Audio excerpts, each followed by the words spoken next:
بسم اللہ الرحمن الرحیم۔ السلام علیکم ناظرین، آج میں آپ لوگوں کے لیے لے کر کے آیا ہوں ایک نئی کہانی جس کا نام ہے کنز الثعالبی۔ کنز الثعالبی کا مطلب ہوتا ہے لومڑیوں کا خزانہ۔ کنزن کے معنی ہے خزانہ اور ثعالب کے معنی ہے لومڑی۔ ثعلب جمع ثعالب کے معنی ہے لومڑی۔ تو چلیے شروع کرتے ہیں۔ اس کے اندر جو نئے الفاظ آئیں گے میں ان کی معنی بتاؤں گا، اور جو مشکل عبارت ہوگی اس کو ہم توڑ توڑ کے پڑھیں گے۔ اس سے آپ کو بہت فائدہ ہوگا، اسی لیے میں آپ لوگوں سے گزارش کرتا ہوں کہ ویڈیو کو مکمل دیکھیں۔ مکمل دیکھنے سے آپ کو بھرپور فائدہ ہوگا۔ تو چلیے شروع کرتے ہیں۔ کان الثعلب ثعلوب یمشی قرب بیت الدیک کوکو۔ ثعلب کے معنی ہے لومڑی، میں نے ابھی بتایا، اور اس لومڑی کا نام ہے ثعلوب۔ ثعلوب نام ہے لومڑی کا۔ مشا یمشی مشین کے معنی ہوتا ہے چلنا جانا، قرب کے معنی ہے قریب، اور دیگ کے معنی ہے مرغی، اور اس مرغی کا نام ہے کوکو۔ کان الثعلب ثعلوب، ثعلوب لومڑی، یمشی جاتا تھا، قرب بیت الدیکی مرغی، کوکو مرغی کے گھر کے قریب۔ تو کوکو مرغی کے گھر کے قریب ثعلوب لومڑی جاتا تھا۔ وَكَانَ ثعلوب ينتظر خروج الدیک لیاکلہ، اور ثعلوب انتظار کرتا تھا۔ انتظر ینتظر، انتظار کے معنی ہوتا ہے انتظار کرنا، اور ینتظر یہ فعل مضارع سے واحد مذکر غائب کا صیغہ ہے، اور جب بھی فعل مضارع سے پہلے کانا آتا ہے تو یہ ماضی استمراری بن جاتا ہے، اس کا ترجمہ ماضی استمراری والا ہوتا ہے۔ وَكَانَ ثعلوب ينتظر، اور ثعلوب انتظار کرتا تھا، خروج الدیک مرغی کے نکلنے کا۔ خرج یخرج، خروج کے معنی ہوتا نکلنا، خروج یہاں پر مصدر ہے، اور دیگ کے معنی مرغی، تو مرغی کے نکلنے کا وہ انتظار کرتا تھا، لیاکلہ، تاکہ وہ اسے کھا سکے۔ اکل یاکل، اکلن کے معنی ہوتا کھانا، لیاکلہ تاکہ وہ کھائے، اس کو، کی ضمیر لوٹ رہی ہے دیگ کی طرف، مرغی کی طرف۔ وجد ثعلوب ورقۃ تحت الشجرۃ، ثعلوب نے پایا، وجد یجد وجود کے معنی ہوتا پانا، وجد ثعلوب، ثعلوب نے پایا، کیا پایا؟ ورقۃ، ایک پیپر، تحت الشجرۃ، درخت کے نیچے۔ فتح ثعلوب الورقۃ، فتح یفتح فتحن کے معنی ہوتا کھولنا، فتح یہ فعل ماضی سے واحد مذکر غائب کا صیغہ ہے جس کا فاعل ہے ثعلوب۔ ثعلوب نے کھولا الورقۃ، اس پیپر کو، اس کاغذ کو، واخذ یقرأ، اور وہ اسے پڑھنے لگا۔ اخذ یاخذ، اخذن کے معنی ہوتا لینا، لیکن اخذ جب فعل مضارع سے پہلے آ جائے تو اس کا مطلب ہوتا ہے کوئی کام کرنے لگنا، جیسے اخذ یقرأ وہ پڑھنے لگا، اخذ یذهب وہ جانے لگا، اخذ یاکل وہ کھانے لگا۔ تو جہاں پر بھی لگا والا ترجمہ کرنا ہو تو اس سے پہلے آپ اخذ، جعل، شرع، قام، اس طرح کے جو وب ہے وہ لگا دیجیے آپ۔ وَأَخَذَ يَقْرَأُ، اور وہ پڑھنے لگا، کیا پڑھنے لگا؟ ما موصولہ ہے، وہ چیزیں فیہا جو اس کے اندر ہے، یعنی اس پیپر کے اندر جو باتیں لکھی ہوئی تھی ان تمام باتوں کو وہ پڑھنے لگا۔ قرأ ثعلوب، ثعلوب نے پڑھا، کیا پڑھا؟ اذا اردت الوصول الى کنز الثعالب فعلیک ان تقوم بعدۃ امور۔ اذا کے معنی جب یا اگر، لیکن یہاں پر ترجمہ ہوگا اگر والا۔ اراد یرید، ارادتن کے معنی ہوتا چاہنا، اردت یہ فعل ماضی سے واحد مذکر حاضر کا صیغہ ہے۔ اذا اردت، اگر تم چاہتے ہو، الوصول پہنچنا، وصل یصل وصول کے معنی ہوتا پہنچنا، وصول مصدر ہے، تو اگر تم چاہتے ہو پہنچنا، کہاں پہنچنا؟ الی کنز الثعالب، لومڑیوں کے خزانے تک، اگر تم لومڑیوں کے خزانے تک پہنچنا چاہتے ہو، فعلیک، تو تم پر واجب ہے، ضروری ہے۔ علیک کا مطلب ہوتا ہے واجب ہے، ضروری ہے۔ فعلیک، تو تم پر واجب ہے، ان کی، تقوم، قام یقوم، قیامتاً باصلہ کے ساتھ معنی ہوتا ہے کسی کام کو کرنا، کسی کام کو انجام دینا۔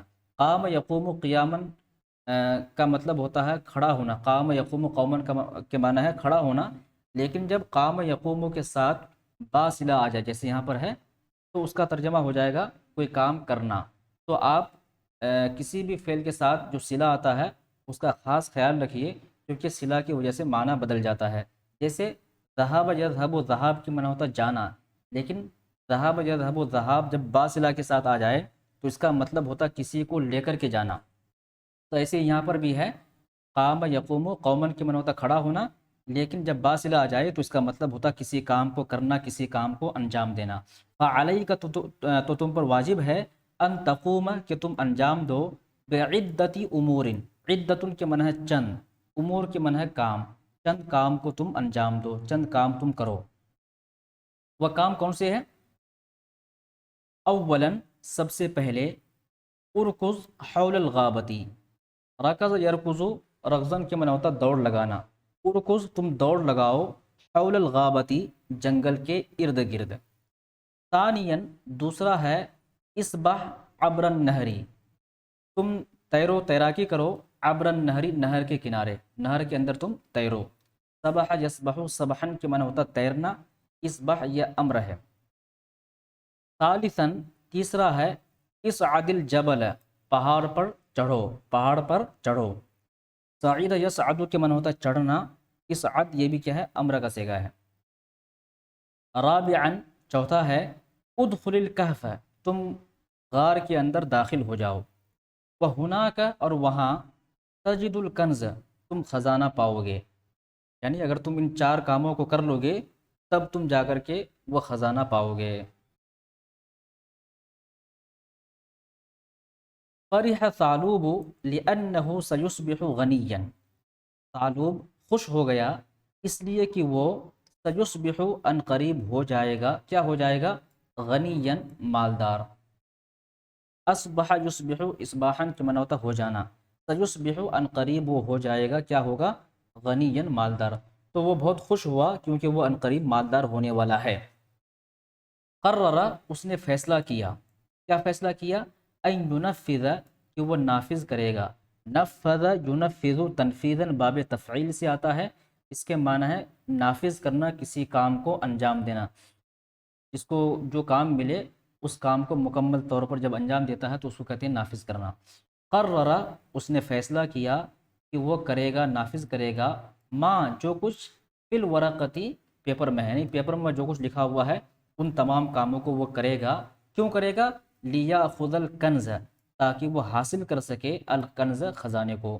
اخذ یاخذ اخذن کے معنی ہوتا لینا، تاکہ وہ لے سکے الکنز خزانے کو. رکض ثعلوب حول الغابتی، ثعلوب نے دوڑ لگائی جنگل کے ارد گرد. پہلا کام اس کا ہو گیا. سبح ثعلوب عبر النہری، ثعلوب نے نہر کے اندر تیراکی کی، تیرنا شروع کر دیا. صعید ثعلوب الجبل، ثعلوب پہاڑ کے اوپر چڑھ گیا. واخذ یقفز، اور وہ کودنے لگا. یہاں پر بھی فعل مضارع سے پہلے اخذ آیا ہے تو اس کا مطلب ہوگا کہ وہ کودنے لگا. من صخرۃ الی صخرۃ، ایک چٹان سے دوسری چٹان کی طرف وہ کودنے لگا. وصل ثعلوب اخیرا الی الکہف، وصل ثعلوب، ثعلوب پہنچ گیا، اخیرا آخر کار، الی الکہف غار تک. ومضى الی داخل الکہف، اور وہ چلا گیا، الی داخل الکہف غار کے اندر، داخل کے معنی ہوتا اندر، تو وہ اندر تک چلا گیا. وفجأة، اور اچانک، اغلق الباب الحدیدی للکہف، اغلق یغلق، اغلاق کے معنی ہوتا بند کرنا، اغلق یہ فعل ماضی سے واحد مذکر غائب کا صیغہ ہے اور اس کا نائب فاعل ہے الباب الحدیدی، جس کے معنی ہے لوہے کا دروازہ. باب کی معنی ہے دروازہ، الحدیدی صفت ہے جس کے معنی ہے لوہے کا، تو لوہے کا دروازہ.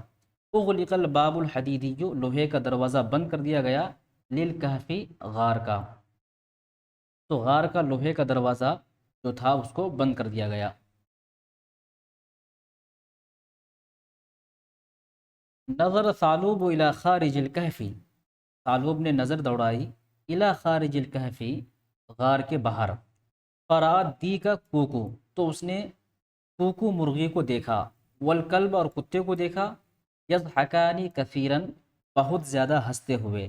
ضحک یضحک، ضحکن کے معنی ہوتا ہنسنا، یضحکانی ہنستے ہوئے دونوں کو، کثیرن بہت زیادہ، تو بہت زیادہ دونوں کو ہنستے ہوئے دیکھا. عرف ثعلوب ان الدیک خدعہ، ثعلوب جان گیا کہ مرغی نے اسے دھوکہ دیا ہے۔ خدع یخدع کے معنی ہوتا دھوکہ دینا، تو وہ جان گیا کہ مرغی نے اسے دھوکہ دیا ہے۔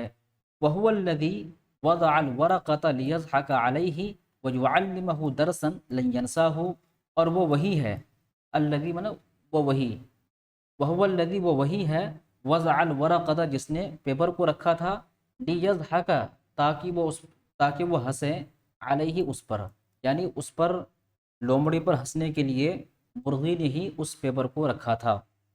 وَيُعَلِّمَهُ اور وہ اسے سکھائے، علم یعلم تعلیم کے معنی ہوتا سکھانا، اور وہ اسے سکھائے، کیا سکھائے؟ درسن ایک ایسا سبق، لن ینساہ جسے وہ ہرگز بھلا نہ سکے۔ نسی ینسا نسیان کے معنی ہوتا ہے بھلا دینا، اور جب فعل مضارع پر لن داخل ہو جاتا ہے تو اس کا مطلب ہوتا ہے ہرگز، یعنی وہ ہرگز اس کو بھلا نہ سکے۔ بکا ثعلوب کثیرن، ثعلوب بہت زیادہ رویا۔ بکا جبکہ بکان کے معنی ہوتا رونا، تو ثعلوب بہت زیادہ رویا۔ ثم قال پھر اس نے کہا، لقد خدعت مجھے دھوکہ دیا گیا ہے۔ خدع یخدع کے معنی ہوتا دھوکہ دینا، اور خدع یہ فعل ماضی مجہول ہے، اور اسی سے متکلم کا صیغہ ہے خدعت۔ لقد خدعت مجھے دھوکہ دیا گیا ہے، لأننی اس لیے کہ میں تعودت عادی ہو گیا ہوں، ان اخدع دھوکہ دینے کا یا دھوکہ دینے کے لیے، الآخرین دوسروں کو۔ تعود یتعود تعودن کے معنی ہوتا ہے عادی بن جانا، اس لیے کہ میں عادی بن گیا ہوں، ان اخدع دھوکہ دینے کا، الآخرین دوسروں کو۔ تو جس طریقے سے میں دوسروں کو دھوکہ دیا کرتا ہوں، آج میں خود کسی دوسرے کے دھوکے میں پھنس گیا ہوں۔ ثعلب کے معنی ہے لومڑی، دیکن کے معنی ہے مرغی، کلب کے معنی ہے کتا، کنز کے معنی ہے خزانہ، جبل کے معنی ہے پہاڑ، کہف کے معنی ہے غار، غابۃ کے معنی ہے جنگل، صخرۃ کے معنی ہے چٹان، حول کے معنی ہے ارد گرد، تحت کے معنی ہے نیچے، فوق کے معنی ہے اوپر، داخل کے معنی ہے اندر، خارج کے معنی ہے باہر، مغلق کے معنی ہے بند، مفتوح کے معنی ہے کھلا ہوا، اغلق کے معنی ہے اس نے بند کر دیا، قفز کے معنی ہے اس نے چھلانگ لگائی، راکز کے معنی ہے اس نے دوڑ لگائی، سبح کے معنی ہے وہ تیرا، بکا کے معنی ہے اس نے رویا، وضع کے معنی ہے اس نے رکھا۔ تو آج کے لیے اتنا ہی، انشاءاللہ پھر ہم اگلے ایپیسوڈ میں کوئی نئی کہانی لے کر کے آئیں گے، اور اس طرح سے ہم کنٹینیو پڑھاتے رہیں گے۔ اور آپ لوگوں سے گزارش ہے کہ اگر ویڈیو اچھی لگتی ہو تو لائک کر دیا کیجیے، اپنے دوستوں کے ساتھ شیئر کیجیے۔